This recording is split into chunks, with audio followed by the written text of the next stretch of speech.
Okay, well, it is 2 o'clock, so I'm Jackie Hess. I'm the director of the Center on Technology and Disability, and I'd like to thank all of you who are joining us for the CTD Cafe's first event, our first webinar.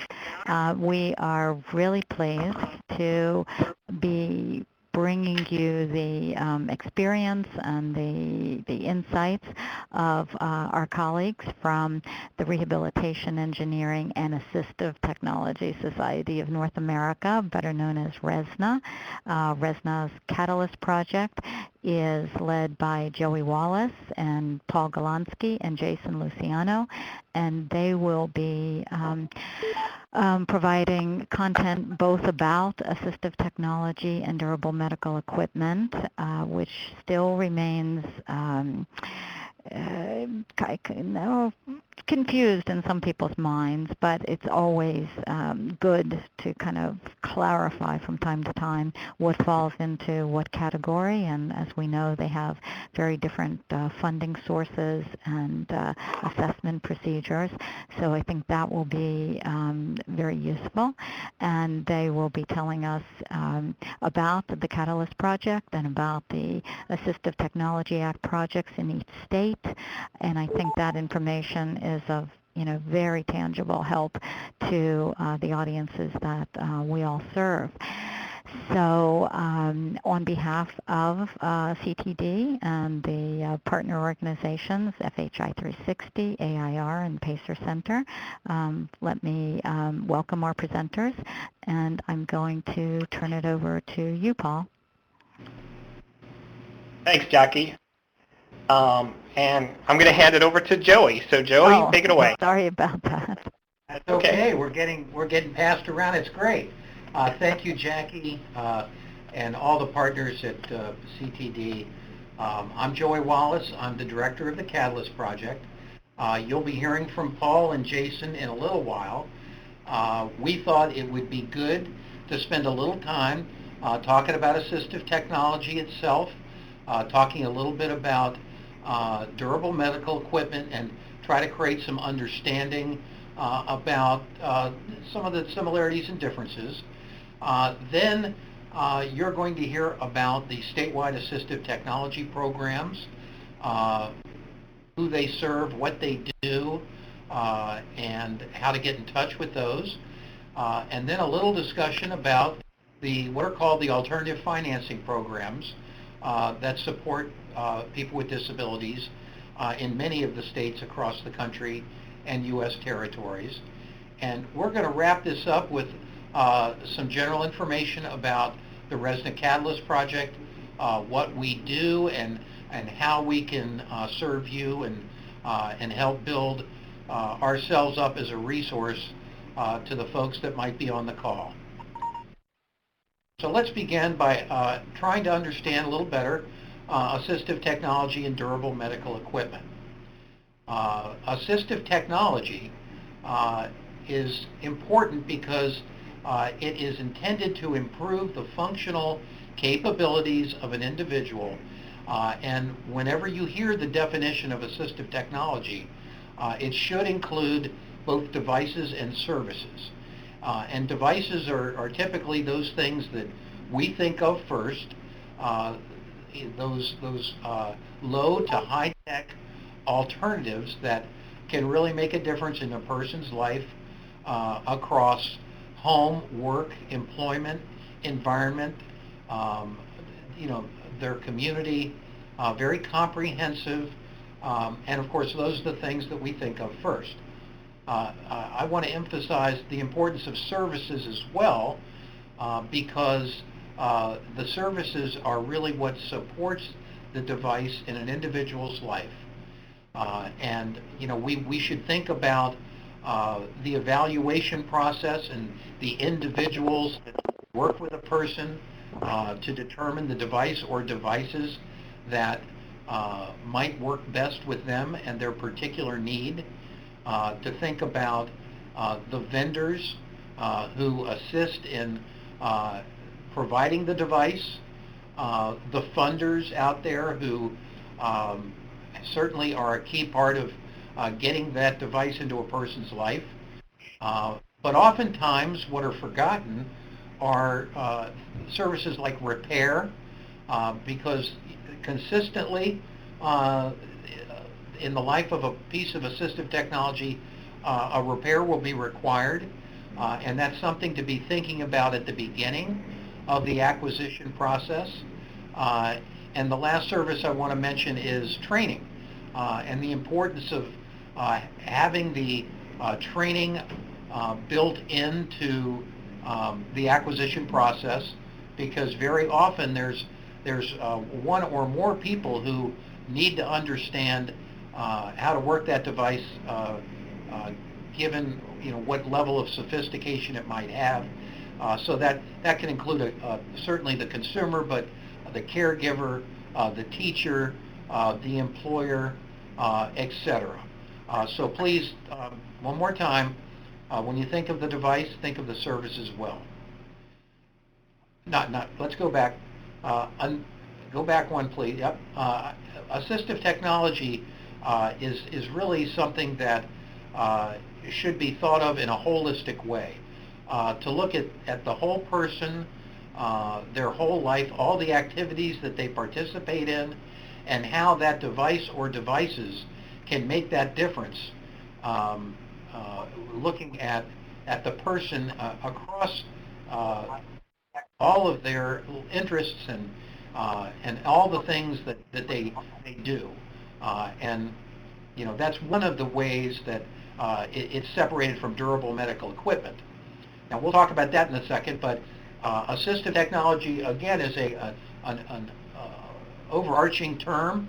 It may include durable medical equipment, but isn't necessarily limited to it, and we'll break that down in a minute. But I like to think of assistive technology as something that is truly based upon an independence model that emphasizes consumer choice and control, and that the person is always at the center of the decision making, and that they have the opportunity to try different products and make a choice that's the best choice that they can, and have control as much as possible over that choice. So when it comes to the types of devices, certainly they can run across all areas, mobility, sensory. There are certainly cognitive devices and more that can make a difference. So everybody on the call, I think, has different things that come to mind, but believe me, the areas of development right now and innovation are exploding with creativity and new options for people that would fall under the term assistive technology. Okay. Durable medical equipment may also include some assistive technology, but primarily its purpose is to aid in better quality of living. And the equipment that is determined to meet the needs for that purpose is typically considered to be medical in nature. The funding sources are typically those that rely on a medical model, and typically require that piece of equipment be used in the home. And that's something people aren't aware of all the time, but when it comes to Medicaid and Medicare and devices that are approved for an individual, the case honestly has to be made for use in the home. The case also has to be made that this device meets an individual's medical necessity. And there are medical necessity definitions within these funding entities, which include insurance, whether it's a public insurance or a private insurance, and it's a specific benefit within those insurance plans that defines durable medical equipment. It defines medical necessity, and generally speaking, it tends to be a narrower definition than what we might consider to be assistive technology. So it's important to go out and determine what are those requirements given that particular definition, and when it comes to writing up a request for the individual, be sure that those definitions are taken into account when going after those devices. Now, those devices can include commonly prosthetics, orthotics, other mobility devices, speech-generating devices. These are all examples of things that can be considered durable medical equipment, but understand that when it's Medicaid, there are certain core things that a state must do, but there are things that could go beyond that, and waivers provide for some of that, and the what a particular insurance company provides is really specific to those policies. So you want to be sure what is possible and what can be provided given that particular policy. Next. Okay, and so now we're going to move on and talk a little bit about what the statewide assistive technology programs can provide and who they are, and I'll let Paul Galonsky take it from here. Thanks, Joey. Again, I'm Paul Galonsky, and I'm a project coordinator for the RESNA Catalyst Project, and part of my role with the RESNA Catalyst Project is to provide technical assistance and resources, in particular for the statewide assistive technology programs. And what I'm going to talk about today are what it's like to visit a statewide assistive technology program and what they're all about and how you can access a program in your state, whether it's for you or a person that you know who is living with a disability or a family member, etc. So one thing that we don't have here on the slide is that all of the assistive technology programs are federally funded, and they're federally funded through a piece of legislation called the Assistive Technology Act of 1998 as amended in 2004. It hasn't been amended since 2004 or reauthorized, but I just want you to know that these are federally funded programs. Statewide assistive technology programs are designed to help people living with disabilities live more independently through the use of assistive technology. And you may have heard of statewide assistive technology programs being referred to as Tech Act programs or Tech Act projects. That's okay. We tend to use these days the term statewide AT programs or statewide assistive technology programs. In any case, statewide assistive technology programs provide free services that are available to people living with disability and their families. Now, the only way to really know if one could benefit from assistive technology is to actually visit a statewide assistive technology program. And again, these programs do provide free services.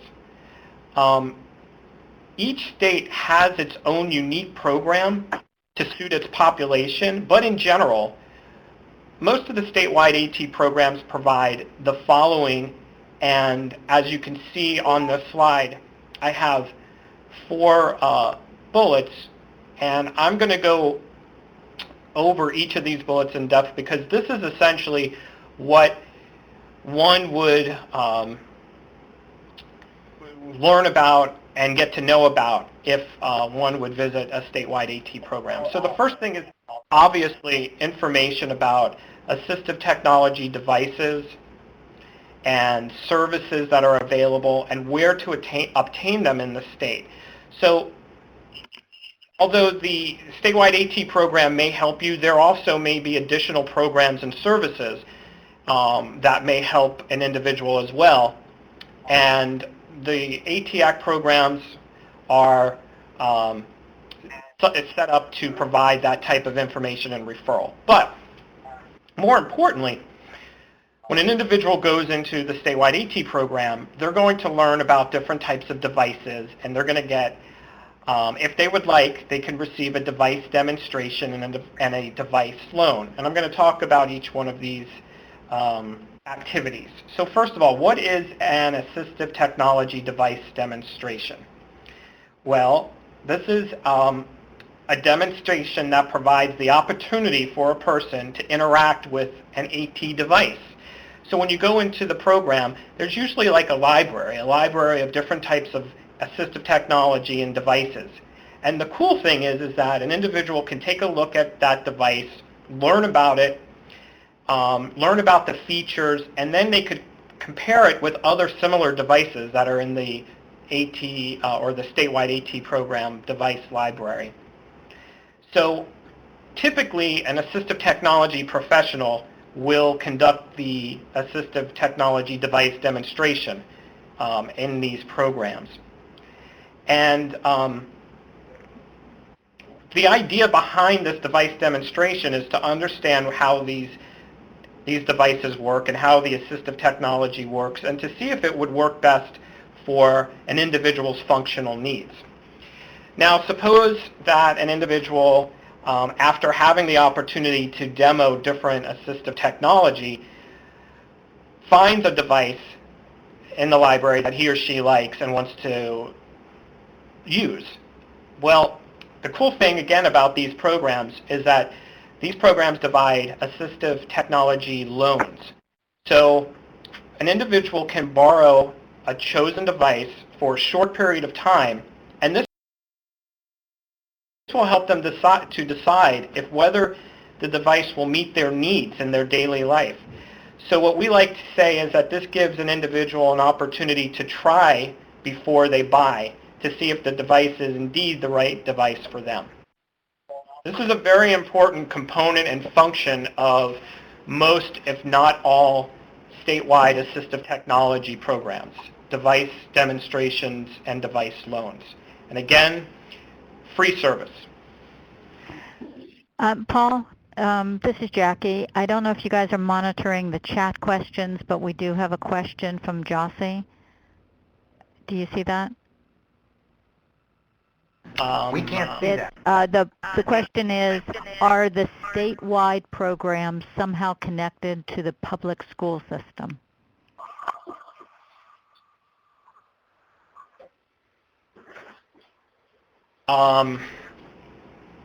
They're connected in the sense that public school systems and students, teachers, administrators are welcome to take advantage of the services that the statewide assistive technology programs provide in that state. They're not connected other than that as far as I'm aware of, and I don't know if, Joey, you have anything to follow up with on that.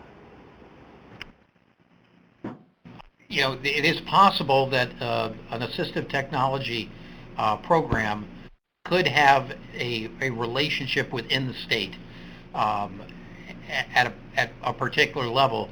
And my advice is to contact the state assistive technology program and inquire, and we'll give you that information before the end of the call. Thanks, Joey.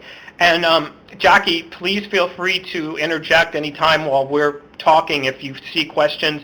Apparently, Joey, Jason, and I don't see those questions, so okay, I'm no happy problem. with you doing that. Great. Okay, so I'm going to continue on. So I'm still on this slide here. Just talked about device demonstration and device loans, and now I want to talk a little bit about funding resources for purchasing or acquiring assistive technology. So once a person is satisfied with a piece of assistive technology through the device demonstration and loan that they received through the statewide AT program, they may want to actually purchase that assistive technology. while statewide AT programs provide device demonstrations and loans, they are not able to purchase AT directly for individuals, and that's very important. However, there is a financing component within most of the statewide assistive technology programs that offer low-interest loans to individuals wanting to purchase AT. In addition to that, there are programs called alternative financing programs that provide funding options as well, and my colleague Jason Luciano is going to talk more specifically about additional funding resources that are found throughout the United States for acquiring or purchasing assistive technology. And finally, at a statewide assistive technology program, most of the programs have what are called device exchange or recycling programs. And what we usually call it in the AT world are reuse programs. But reutilization of AT devices gives new life and used equipment I'm reading this, so I apologize. Reutilization of AT devices gives new life to used equipment and provides individuals with AT at little to no cost. So this goes back to what Joey was talking about in regard to durable medical equipment. Oftentimes what's found in a reutilization or recycling or device exchange program are the refurbishment of durable medical equipment. And oftentimes this equipment is available for individuals for little to no cost, which is very nice.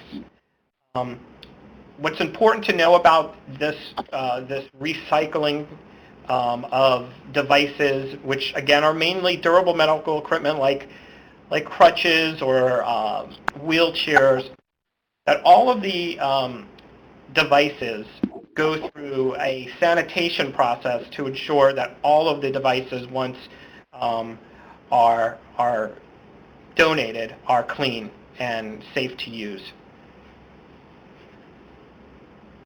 Okay, while there's a little break here, let me relay Josie's next question. We love participants like Josie who have lots of questions. And it's, does the funding come with subsidies? It depends. Oftentimes, what the funding consists of would be a low interest rate loan to acquire assistive technology, but most recently, for example, there are some funding or subsidy resources in not all states, but in some states. For example, I'm thinking of Kentucky, where they're launching a hearing aid program where they're providing individuals who cannot afford to purchase hearing aids some financial support. But on the whole, what we're talking about are opportunities for people with disabilities to obtain low interest rate loans.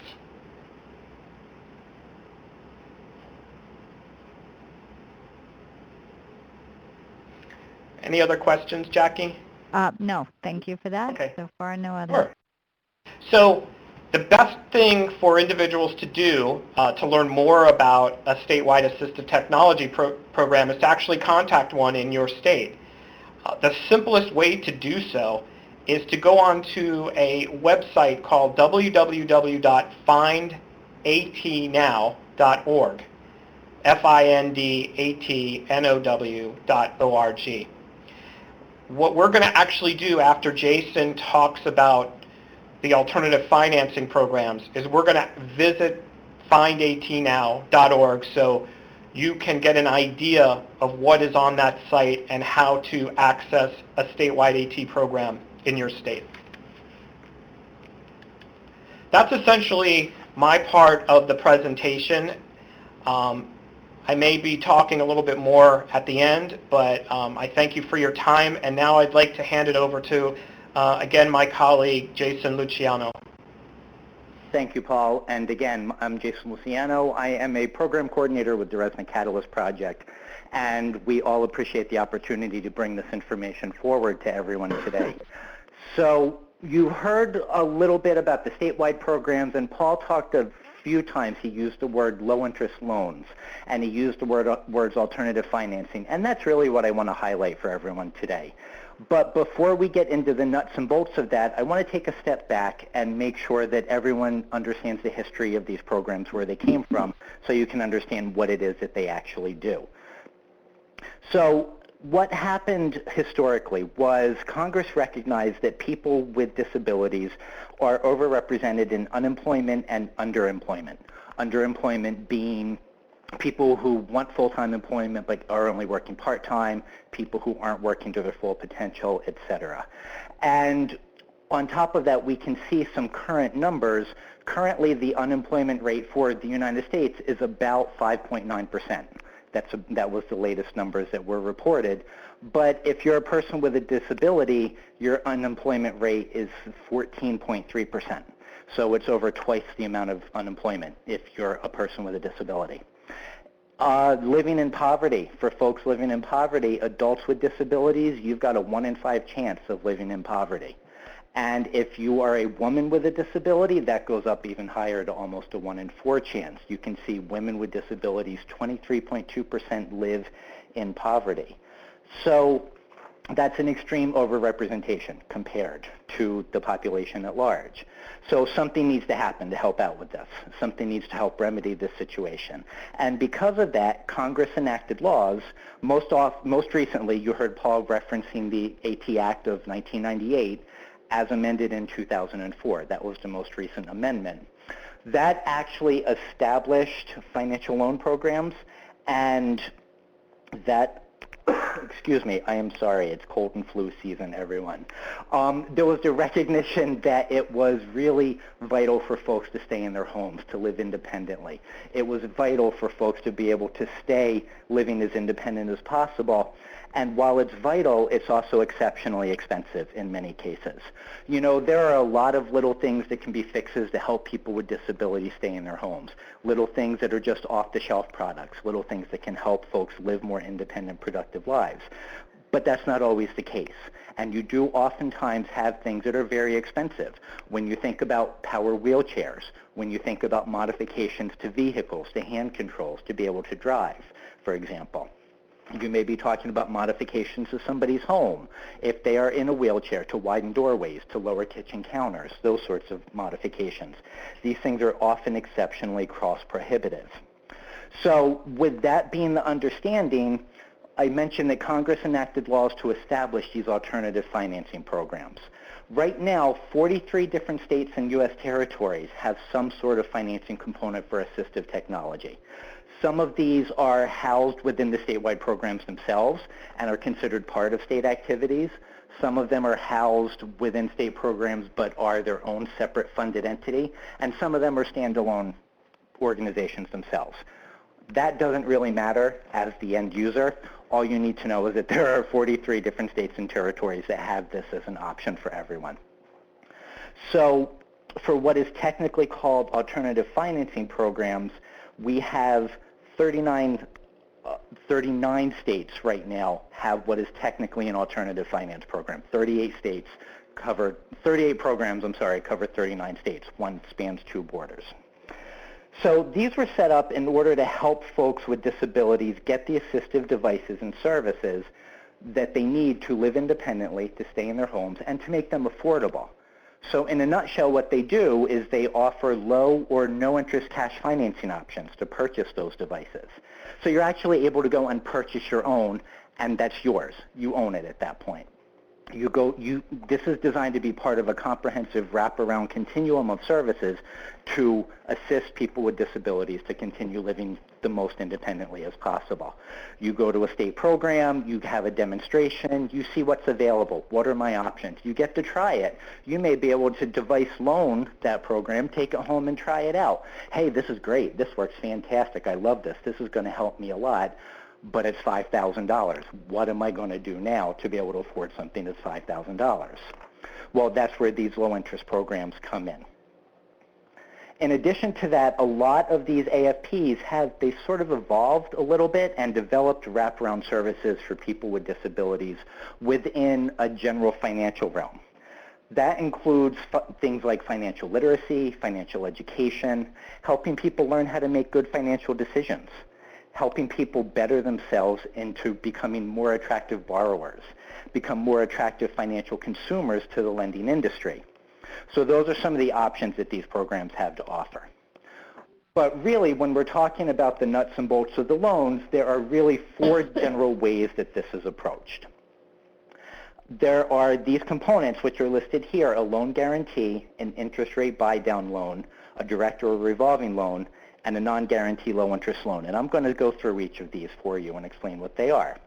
So first, what's a loan guarantee? A loan guarantee is where the program actually, for all intents and purposes, co-signs the application for the person with the disability.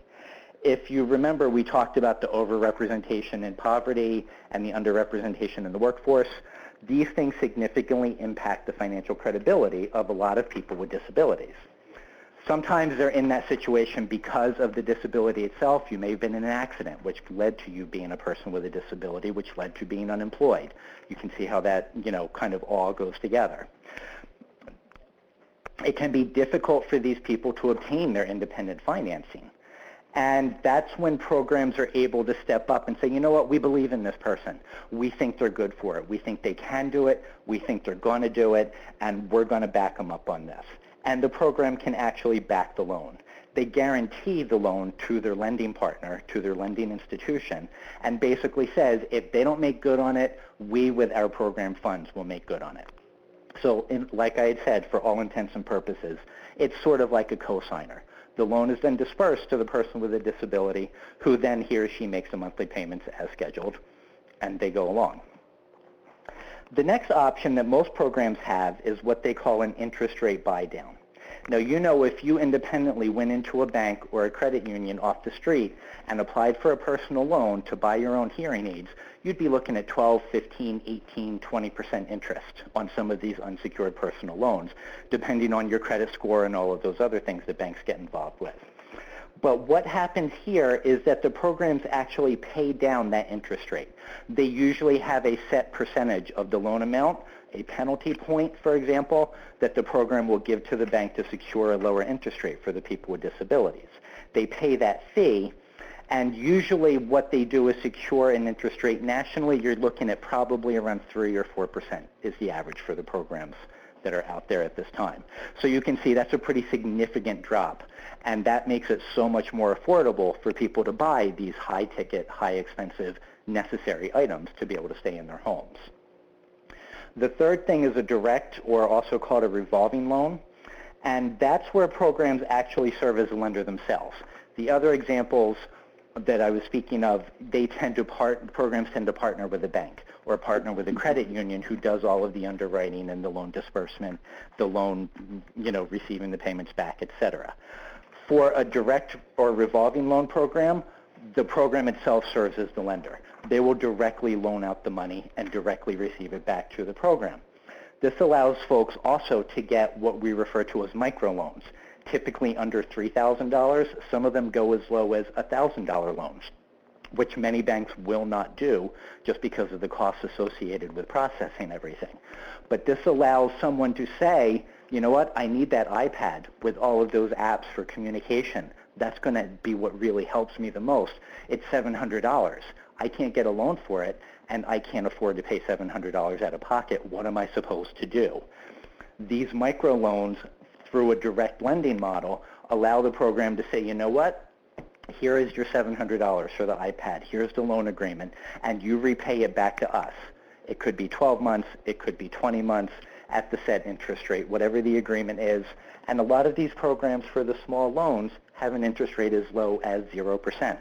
Here's the money. You have a year to pay it back to us, and you get the device in hand that you need to live independently. So that's a really great thing that a lot of these programs are doing. The other thing is a non-guarantee low-interest loan.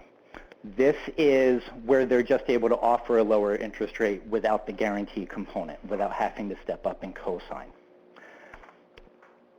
A lot of times what programs will do also is combine these programs. So you may, so you may have a program that has a low interest rate and a loan guarantee component as well as a direct component. So there are a lot of different things that they do to approach the people with disabilities to really be able to suit the needs of the population of their state, because these are state-by-state programs. So like I had said, not every state has these programs, but there are more of them that have them than not at this point. And every year it seems like we're able to add more. Every year there is new grant funding. For the past 3 years, in fact, there has consistently been new grant funding that's been helping to establish these programs. And for the actual what is called an alternative financing program, like I had said, there are 39 states run by 38 programs that are able to help these people with disabilities. And to find them, you can go to the website that Paul referenced earlier, Find AT Now, and that will give you a listing. If there are any questions, I would be happy to entertain them at this time, and thank you again for your attention, and I'm going to turn it back over to Joey. Okay, while we're doing that, gentlemen, to all of you, and I might add really to any of our participants, we have some participants with long, deep and abiding experience in the field who might also want to weigh in on this. Jossie has another, somebody needs to mute themselves or turn off their computer.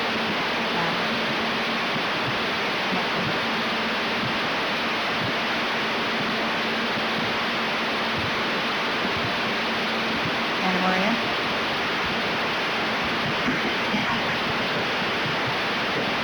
Hello? Yeah, somebody needs to mute themselves. Okay, that's good. Thank you. Yes, we all got that. We all got the static. Now it's all gone away. Thank you. The question that Jossie posed was, is there any research about a possible link between the unemployment rate and the educational opportunities for people with disability? This is Jason again. Not to the best of my knowledge. In terms of unemployment and educational opportunities. There has been research, some of it's anecdotal, some of it's not, and I don't have the studies in front of me, but I do know that there has been research linking access to assistive technology services and devices and quality of life and independent living. But in terms of unemployment and educational opportunities, I'm not aware of anything above and beyond what's kind of standard general population studies. Okay. We'll allow some people to type possible answers into the chat window. Yeah, but if anybody else knows any, I'd love to read them. Let us know. We do have a question from Rebecca Cagle. To your knowledge, do any of the loan programs require AT evaluations from an AT professional? That's a great question, Rebecca. There are not requirements for that for these loan programs. A big driving force in all of these loan programs is we're not going to the programs are not going to make the decisions for you. If you want to buy something, you are your best person to know what is and is not going to be effective. So we encourage trying devices out. Loan programs encourage you to get an evaluation. They're free through the state programs. Go talk to someone. See what would work for you. Try it out. See if you can borrow it for 2 weeks. But when it comes down to it, the programs do take the person at face value saying, I believe this is what will work for me, and I have the same right as anyone else to buy, in my opinion, what I think will be best.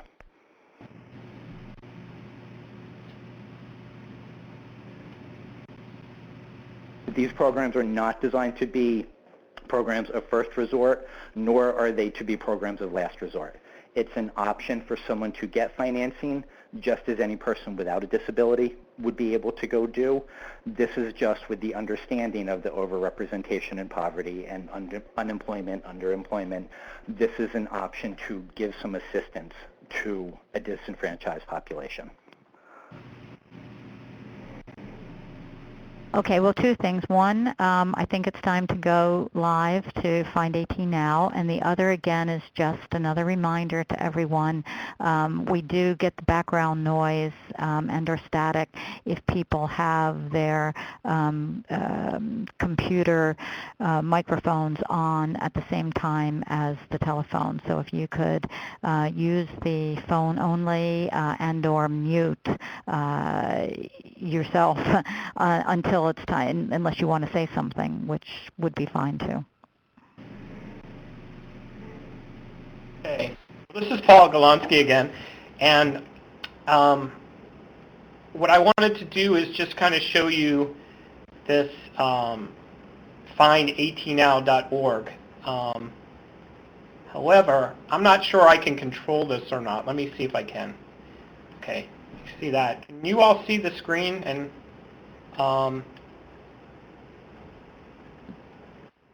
keeps moving on me. I'm not sure if I can't see it, Paul. you can't see the screen. Okay. Well, let's see.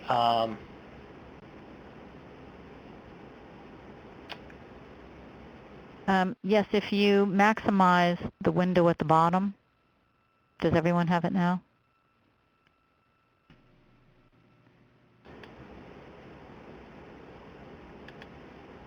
Oh. See what happens here. Oh, we're running into a little bit of a technical difficulty. Just hang tight. See what happens.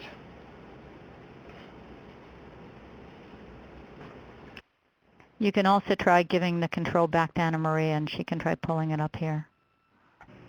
Yeah.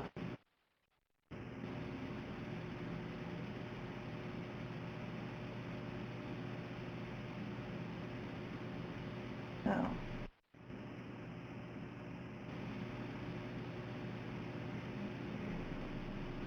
Oh, let me release control here. Okay. See if that helps. I don't know what other folks are seeing, but I'm just seeing kind of like a... Oh, I'm not Right, seeing you just have to anything. give Anna Maria a minute to try to pull it up on her screen, and Yeah, she'll let me share try her again. screen.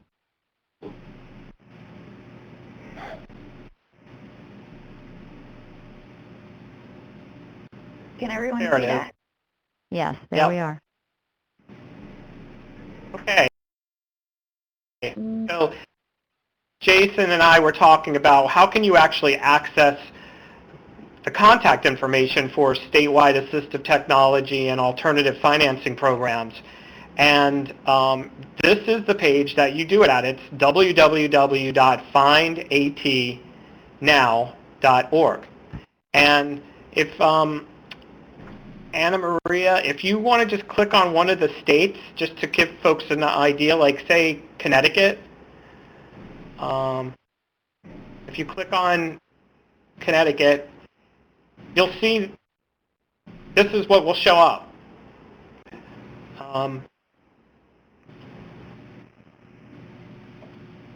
You have here the different AT Act programs that are in the state. So you have all the information that you would need to contact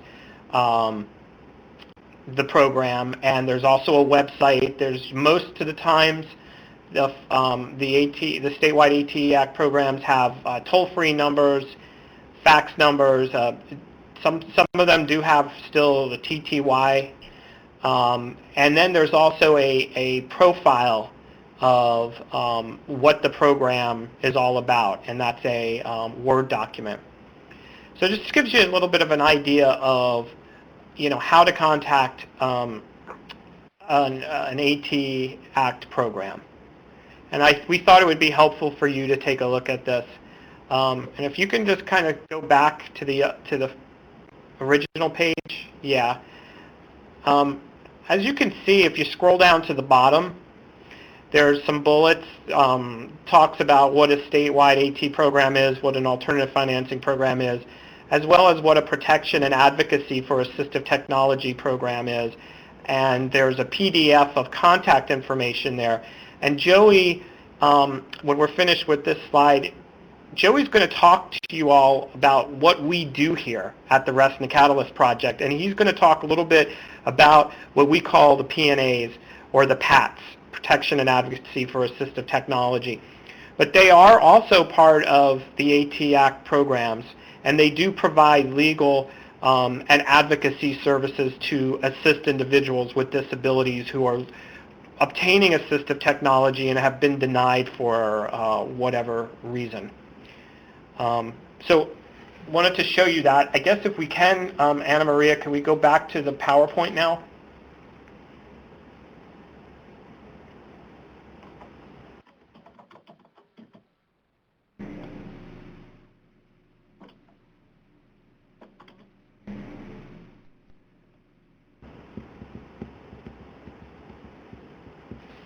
Great. And again here, oh, I just lost it. There we go. I'm hoping that folks can see, this was a screenshot in case we ran into some tough technical difficulties, this slide of that same page we just visited, findatnow.org. Okay, so now I'm going to turn it over to our project director, Joey Wallace, and he is going to talk about, again, the RESNA Catalyst Project and what Jason, Joey, and I do here.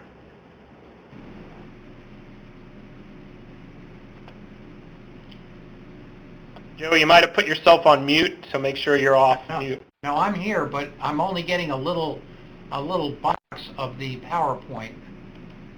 Okay, I hope everybody can see it. Okay, thanks, Paul. So let's continue. What is the RESNA Catalyst Project? And we've mentioned it's funded under a federal grant, and that we provide a great deal of technical assistance.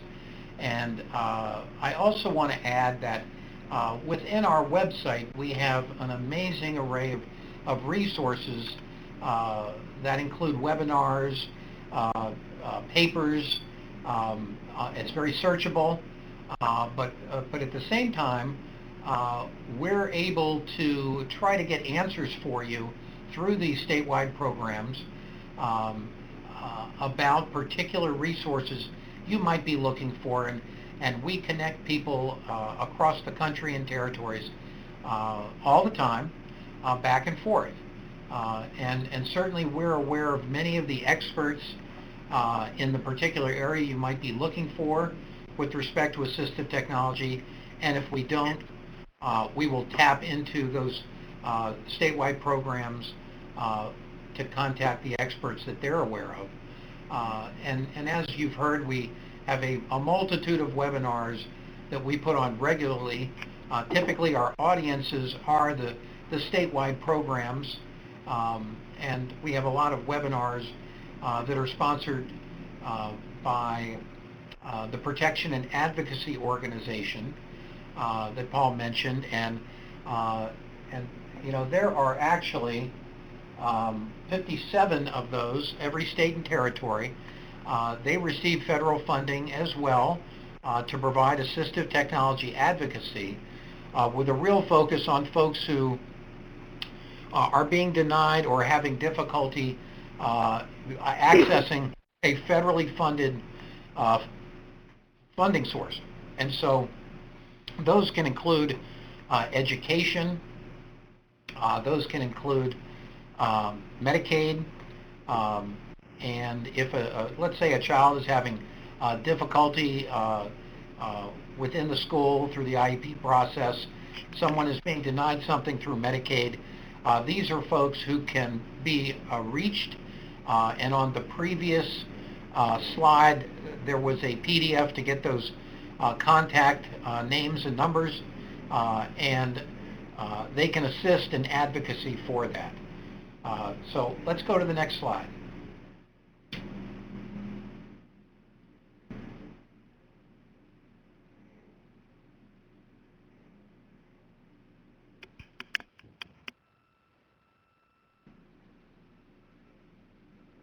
Who's controlling the slide? I went to the next slide. Oh, I am. Can you see that? Okay. Did that work? Okay. Can people see the next slide? Which one does it say, Joey? Which one is it? What resources do we offer? No, we're not there yet. You need to click forward.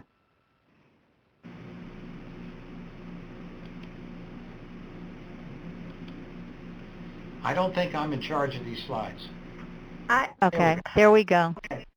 Okay, and really want to let people know that, as you've seen, we have very quick state-by-state information.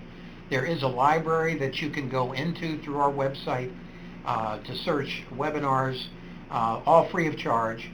And we do publish an extensive monthly newsletter called Highlights, where we have real up-to-date information on what the statewide programs are doing, what the alternative financing programs are doing, and protection and advocacy. And so you would have to contact the Catalyst Project, and we would help get you on the mailing list, or guide you into the website to search for webinars if you needed it. Next slide. Okay, let's put it up for questions, if there are any. And while we're waiting for questions, let me just say that we do have a final slide that connects people to an evaluation of today's webinar. If you have an extra 60 seconds, we would love to hear from you. That's going to help us craft our upcoming events and make things as targeted to our audiences as possible. So thank you for that. Anna Maria has it up on the screen now. But absolutely, we can open for questions. They can come in through the chat box, and you can unmute your phones and speak them if you prefer.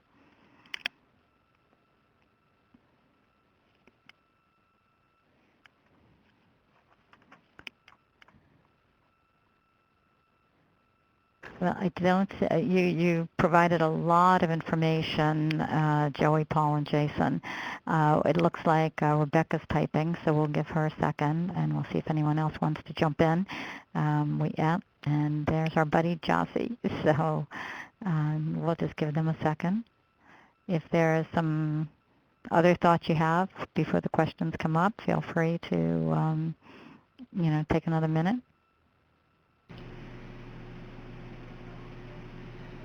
Well, before you close and we answer that question, I just want to thank everyone. It's a lot of ground to cover in a short amount of time, but hopefully this has got value for people, and we are available to answer questions or to keep the conversation going, and appreciate this opportunity very much.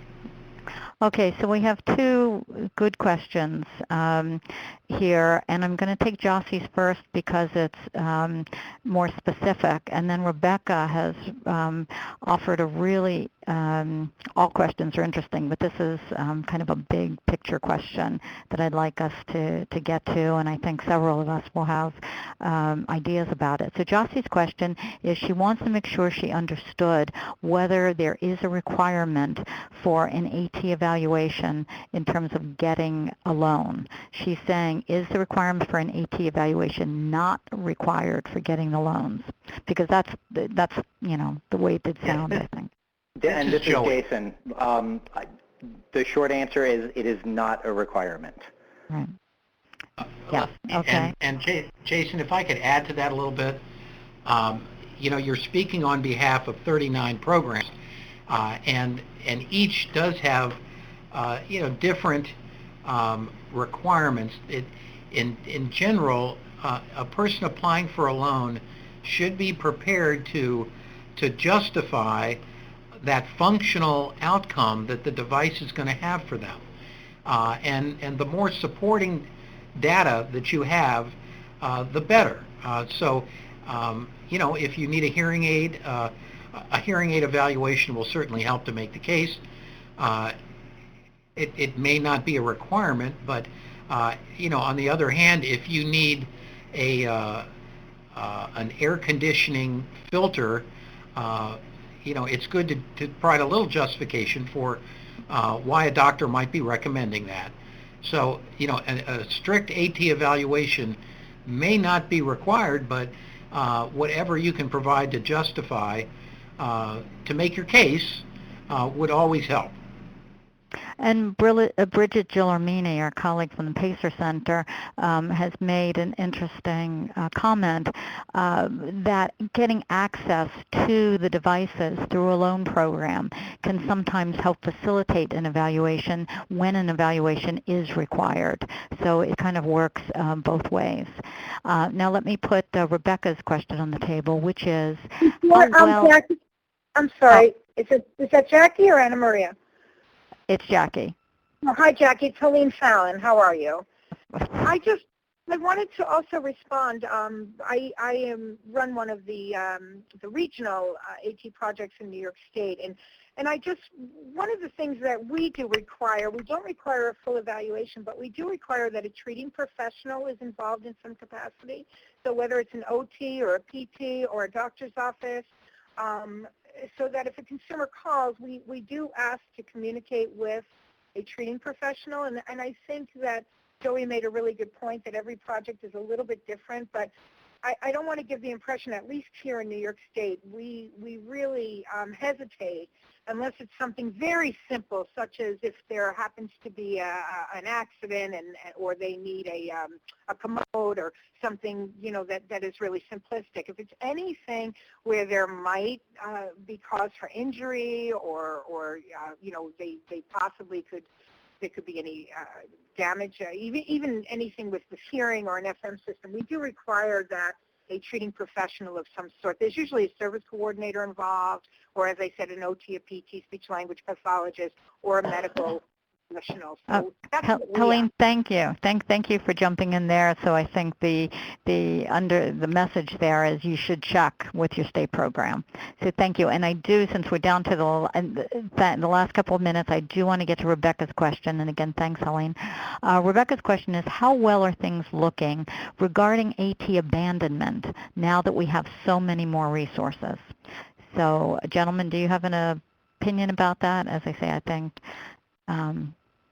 I know I do. This is Joey, and I have not seen any recent research.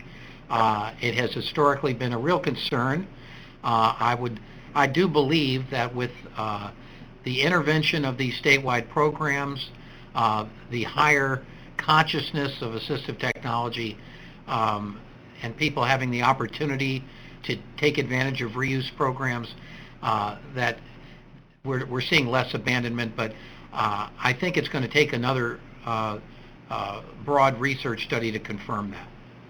And this is Jason. I just want to jump in and say there are actions being taken by many of the state programs to address the loss of devices and the reuse of devices, like Joey was saying, by even going so far as to setting up consortiums across state lines.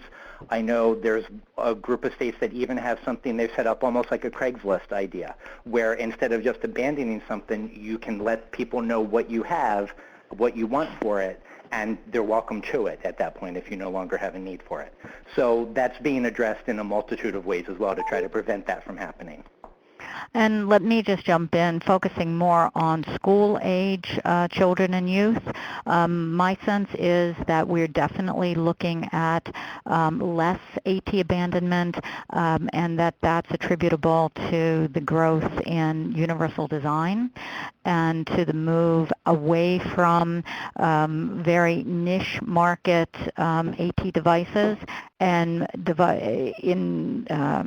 replacing them with consumer, sort of widespread consumer devices, so that when you look at, for instance, AAC devices and our move from what had been very specific, for communication only devices, and now all of the apps that are available for mobile, very cool, very universally available tablets and phones, that I think we are really starting to see the impact on AT abandonment and in the right direction. So we could do, and maybe we will do a whole, something in the CT Cafe about that in the future. So we're now at 1 minute to 3, And again, I want to thank Joey Wallace, Paul Galonsky, and Jason Luciano from RESNA Catalyst Project for all of the good information. I'd invite you all to follow up with both them and with the Find AT Now website. And again, if you have a minute to just click on the couple of questions in the SurveyMonkey evaluation, we would appreciate it. And we really look forward to seeing you at the next event. You should have gotten a little teaser about us from us. We have one starting on December 10th, and they will be just coming kind of fast and furious, I hope, after that. So again, thank you all. I'm looking to see if there's any last minute well, we'll say goodbye to those of you who have to go right at 3, and if anyone wants to stay on for these last couple of comments in the chat box, you're very you're welcome. We won't close it down for another couple of minutes, but thank you, everybody.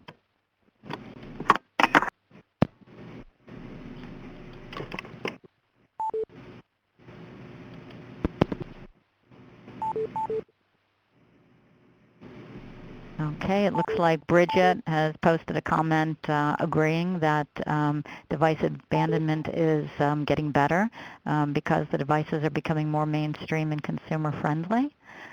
And you're welcome to all those nice people who said thanks. Okay.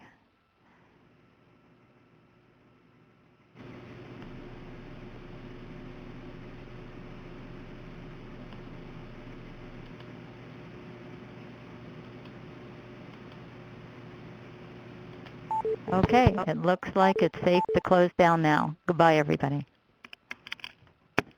Thank you, Jackie.